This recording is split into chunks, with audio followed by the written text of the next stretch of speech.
Hi everyone, it's Claire Jarvis here from Restore Fitness Therapies, and in this video I wanted to talk to you a little bit about what to do if you have osteoporosis but you are keen to take part in Pilates classes. Now Pilates is a really gentle and very effective form of exercise, and it's a very controlled form of exercise, so it's really ideal for people that are managing osteoporosis. It's particularly good because it really helps people to build their muscle strength, to build their bone strength. It can aid their balance, making them less likely to fall because they're more prone to breaks and fractures. It can help you improve your posture, and it can also help a lot of people to manage their pain as well. So because of this, because it's so gentle and it's so controlled, it's a really ideal form of exercise for you if you have osteoporosis. So that's the first thing there. You are in the right territory looking at Pilates. The thing we need to be aware of is that there are certain movements that you want to avoid if you have osteoporosis, because they put a lot of pressure on your spine and put you at possible risk of a spinal fracture. So for example, the big movement you want to be avoiding if you do have osteoporosis is what we call a spinal flexion, or a large spinal flexion. So spinal flexion is when you lean forwards basically, and any large movement in that position can put a lot of pressure on the front of the vertebra of your spine, and like we say, potentially make you more vulnerable to a spinal fracture. Now it's extremely unlikely that something like that would happen during a Pilates class, but because we want to make sure that all our clients are safe, we will always recommend a modification or an alternative type of exercise for someone with osteoporosis to help them avoid any of those big sort of sharp spinal flexion movements. So in this video, I just wanted to give you a couple of little do's and don'ts, things to be looking out for, maybe questions to ask your instructor, just so that you know that you are nice and safe and you are doing the right thing in your class.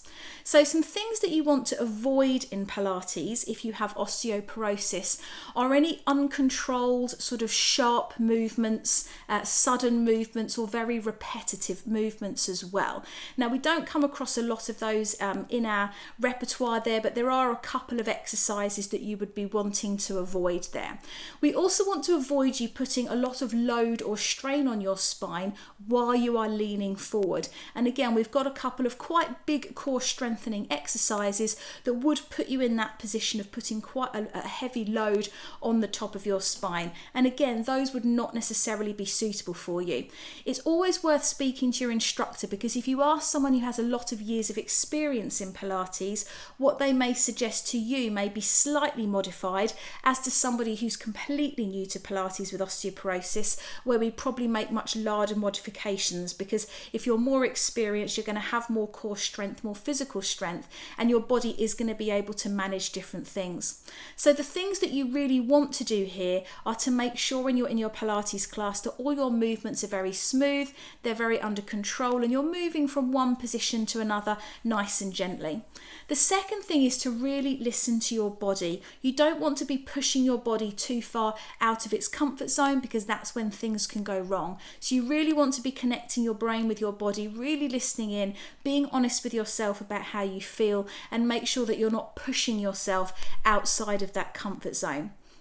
The third thing you really want to do is to speak to your instructor, and whenever you sign up for classes, they should always do what we call a PAR-Q, a physical activity readiness questionnaire. It might be called something different, but basically an instructor should always be checking with you about underlying health conditions or anything else which may affect your ability to participate in the class, to make sure that they are aware. So if that doesn't happen, that should probably be a warning sign for you that that instructor may not have all the skills necessary to keep you safe.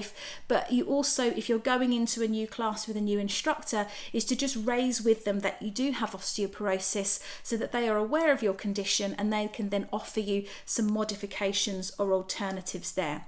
And finally, there are certain pieces of equipment which can help make certain exercises more suitable for someone with osteoporosis.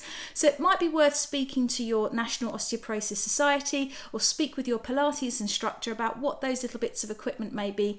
Very small, simple things as as well, like a wedge to lean against, which can support the upper back, and they may really enable you to feel that you're able to participate more in all the Pilates exercises. So basically, Pilates is a fantastic form of exercise for someone with osteoporosis. It's absolutely safe as long as your instructor is aware of your condition. They are trained and know how to give you modifications and adaptations, and it can be really beneficial for you. So I hope that's helped put your mind at rest if you do struggle with osteoporosis but you're keen to take part in Pilates. All of our instructors are fully trained and fully capable of being able to work with people with osteoporosis in a group environment and one-to-one. So if you are interested in trying out some Pilates, please do feel free to get in touch with us, and we'd love to have you come along and join in one of our sessions.